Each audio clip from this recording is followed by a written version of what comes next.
One of the most exciting aspects of baseball is base stealing.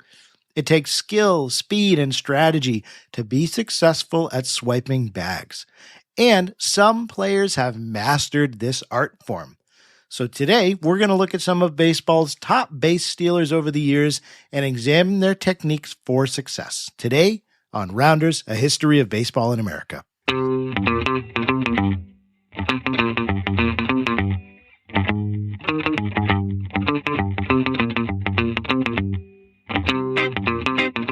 Hello, everybody, and welcome to this week's episode. I am your host, Jeff Lambert. Wow, man, I've got a great topic for us to discuss today. I've had this one hanging on for a couple weeks to get out, but here we are, and I can't wait to share it with you. Thank you for listening. As always, I feel like I don't say it enough, but I do appreciate the support for you tuning in every week, or at least every week I release an episode, to be able to check out this show and just building this community and continually doing so means a lot. So on that note, I want to welcome 2 new subscribers to our free newsletter this week, Luis and Adro. Thank you for signing up. I appreciate it. It means a lot. We're growing, folks. We started the email newsletter and the bonus show about 4 months ago. We're almost at the same level as the main show in terms of listening right now. So that shows me that you like the extra content. That means a lot that you're tuning in and subscribing. So in case you're new to the show, we have this main show that we do that talks about baseball history, just being able to celebrate the sport we love. We also, if you sign up for our email newsletter, you get a free bonus show that goes over the main events that happened every week in baseball, and we talk about some current stories. We dive a little bit deeper into something that happened during the week of the episode. So it's a good time. You can go to rounders.substack.com to sign up for that. I would certainly appreciate that additional support. Additionally, I want to just take a moment and thank somebody for leaving a review. If you just take a moment and leave a review or a star rating on the podcast app of your choice, that really tells the algorithm that people are interested in the show. And recently, a username WV Wiffle left a review on Apple Podcasts, and he said that, quote, "I just recently found this show, and I've really enjoyed the deep dives into the topics chosen, particularly the team autopsies. Very well done," end quote. WV Wiffle, thank you for those words. I'm glad you're enjoying the team autopsies. We have a couple more coming up in the near future, so stay tuned for those. I really like doing that topic as well. So yeah, overall, we've got some great shows lined up in the future. I'm really excited for what's coming. If you want to see the list of what's coming up in the next 30 days, you can, again, sign up for the weekly show. If you become a paid subscriber, just $5 a month, that's like a cup of coffee. You're buying me a cup of coffee per month. You get the weekly show, this show, 1 day earlier. You get to have your feedback read in the episode. You get to choose one episode a year to be able to have everybody else hear about, and you get to really help and have a bigger say in the direction of this show, all for the cost of 1 cup of joe per month. So I would appreciate that support if you think you can do it. Again, rounders.substack.com. You can either sign up for the free newsletter or you can choose to go a bit further. Either way, it means a lot to me. So that kind of does it for our introduction topics. We're going to jump into the main topic. We're going to talk about baseball's best at the art of stealing, our chief thieves, as I named this episode. So let's go ahead and talk about that.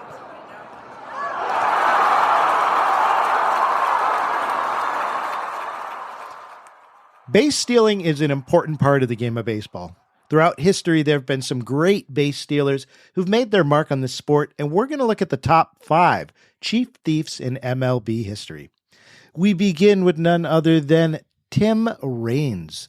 Tim Raines is a legendary MLB player who spent 23 seasons in the league.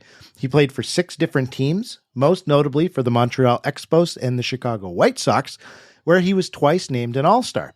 He also earned a World Series ring with the New York Yankees in 1996. During his career, Tim Raines accumulated 808 stolen bases, which is good enough for 5th all-time amongst major leaguers. He also held numerous batting records during his career, including best steals per game ratio, most seasons leading the National League in steals, and most consecutive seasons with 70 or more steals. Now, in 1982, Raines had to enter treatment for substance abuse. And that season, it came out that he had spent an estimated $40,000 that year on cocaine alone. The way he stole bases was actually tied into his drug use, too. So he would carry his drugs on his person when he went to the ballpark. And to avoid leaving the drugs in his locker, where they could be more easily found, Raines would carry the baggie in his hip pocket during games, like literally as he took first base. So to prevent damaging the bag of coke, he would always slide head first when running the bases. So that tied into his overall style of being able to slide left or right wide of the bag, always head first to protect the drugs. But it worked. He was obviously very good.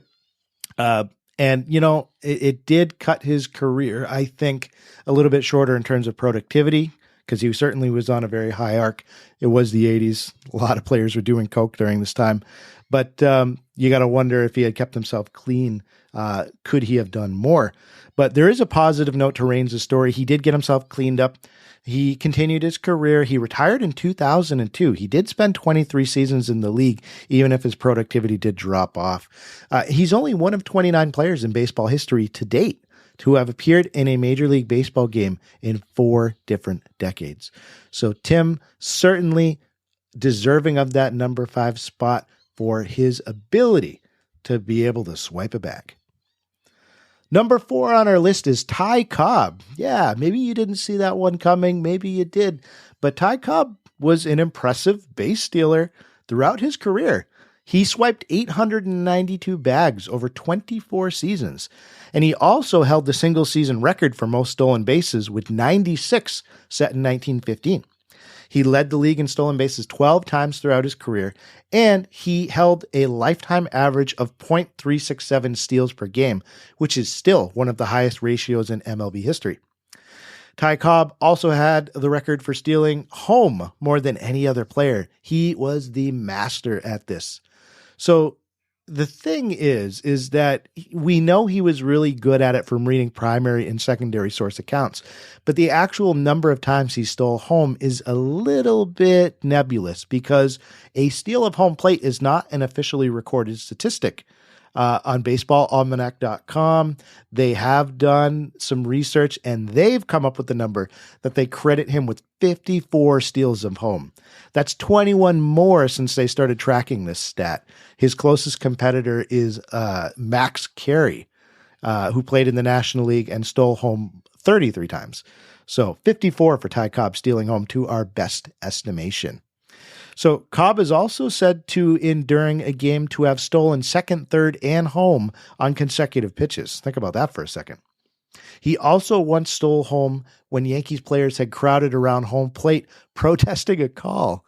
He was able to, while everybody was distracted, get and slide into home, and they counted it.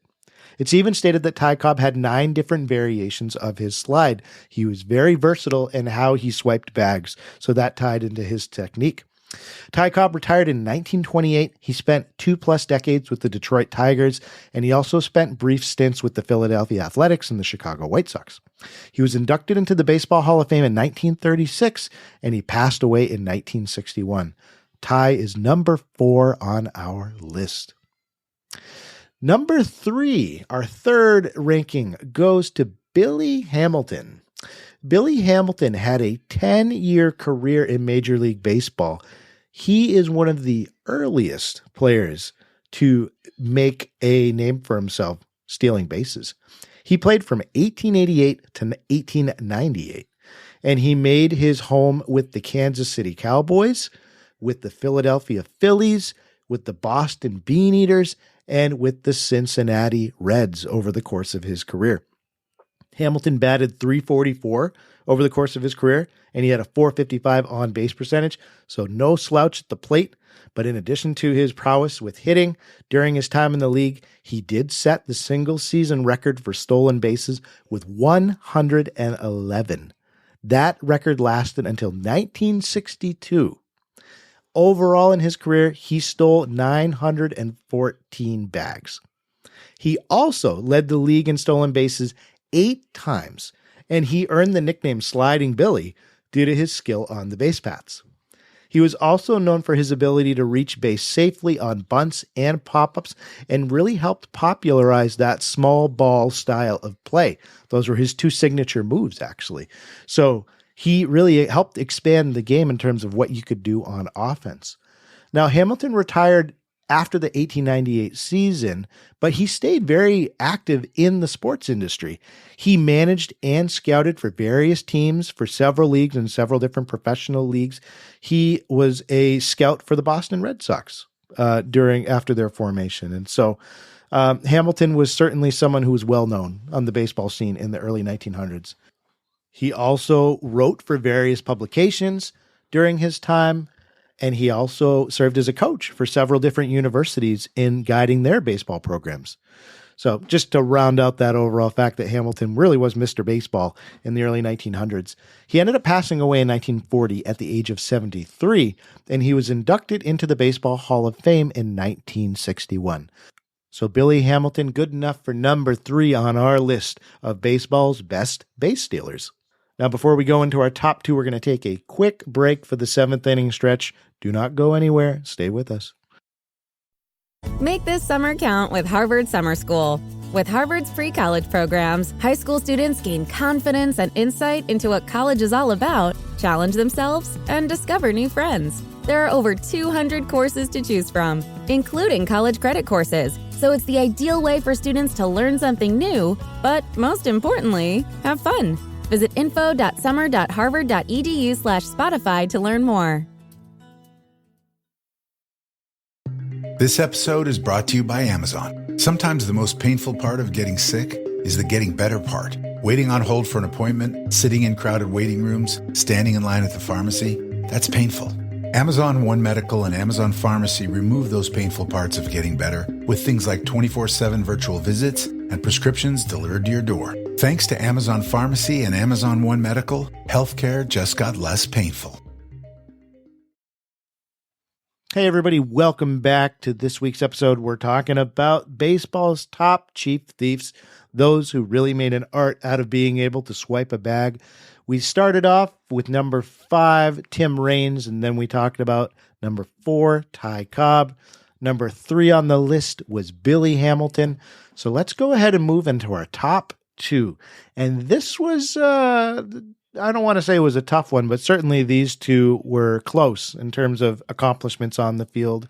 One certainly, I think, stands out stats-wise, but one really had an impressive career. So let me break down the two for you just to see what I'm talking about. So second on our list of top base stealers in baseball history goes to none other than Lou Brock. Lou was a Hall of Fame outfielder who played the majority of his career with the St. Louis Cardinals. He made his MLB debut in 1961, and during his time, he made the All-Star team 8 times, and he was named National League MVP in 1974. He also won 2 World Series with the Cardinals in 1964 and 1967. Now, during his 19-year career, he stole 938 bases, and he was the guy that broke Billy Hamilton's previous record.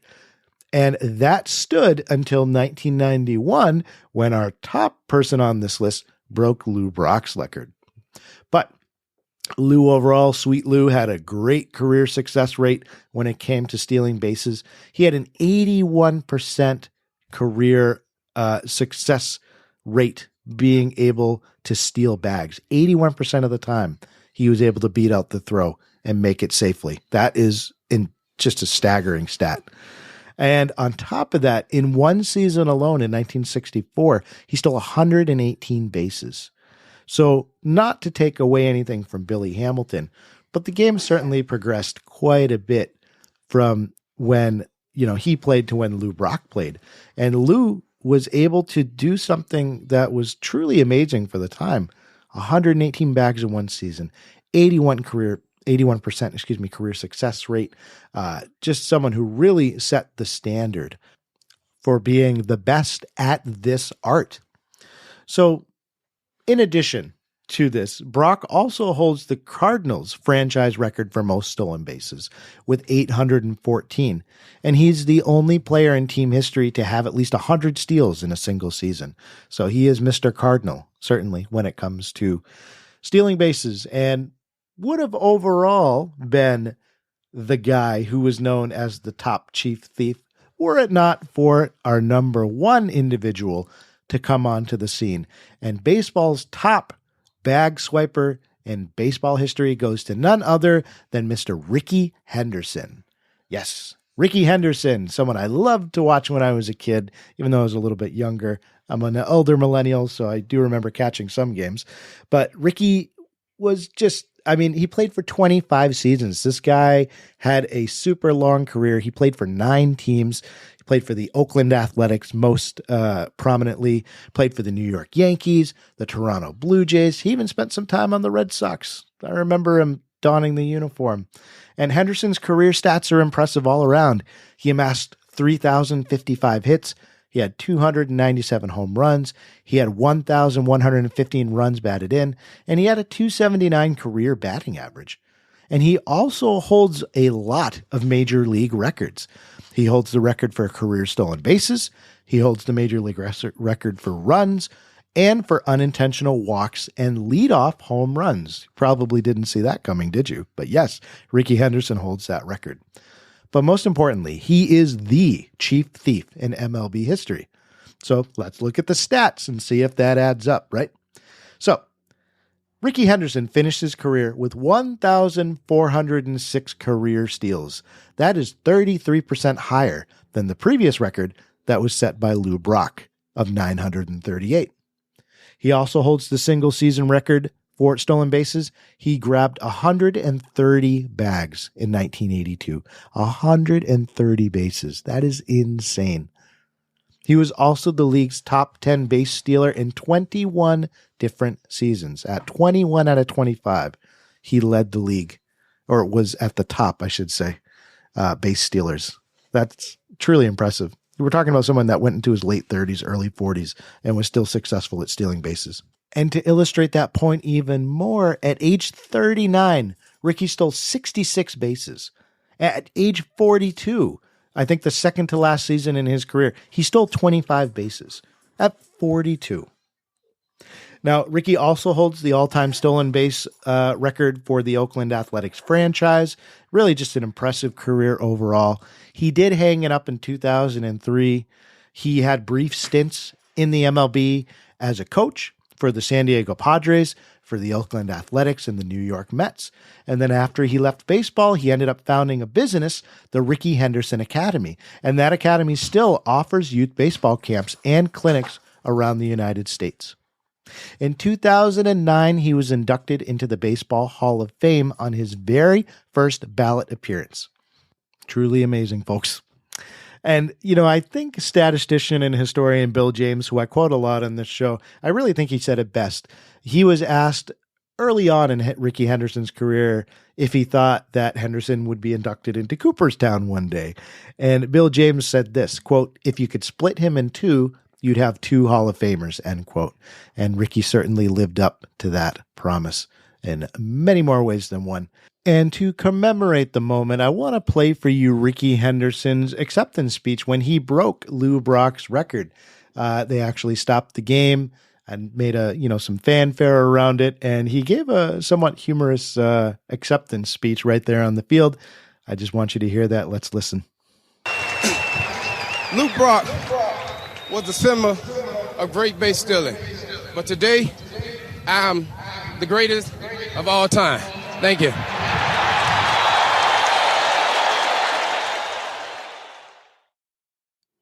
you gotta love the bluntness there. Greatness recognizing greatness, but there was certainly no lack of confidence by Rickey in his skills, and that's why he is number 1 on our list of baseball's best chief thieves. Folks, we would be remiss without ending by looking at the spirit of base stealing in today's game. It still lives on, and some of baseball's best burglars in today's MLB include names that you may or may not have heard of. You've got Cleveland Indians shortstop Francisco Lindor. You've got LA Dodgers outfielder Mookie Betts, who we just did an episode on. The Arizona Diamondbacks have a very talented base stealer in Tim Locastro. The Houston Astros have infielder Jose Altuve. There are a lot of names that continue to add to this legacy of being able to use this particular tactic to be able to help your team offensively. And while base stealing is still an important part of the modern game, certainly its value compared to previous areas, I think, is debatable. I don't think it's as heavily relied upon as it once was. But look, I think we can all agree that base stealing is still very important to creating scoring opportunities, and it adds an element of just unpredictability to a team's offense. And that's really what makes it so valuable to the game. So even though the modern trend might be slanting more towards teams using strategic bunting or hit and run plays in order to create runs, there's always going to be a place for base stealing, and I think it's always going to be one of those things that helps make the game more exciting. What do you think? I would love to hear your thoughts on how important you think base stealing still is in today's game. Remember, you can let me know by sending me an email. I'll also be including a weekly poll in our newsletter that you can receive by signing up for free. Just go to rounders.substack.com. Thanks again for making this show a part of your week. It truly, truly means a lot to me.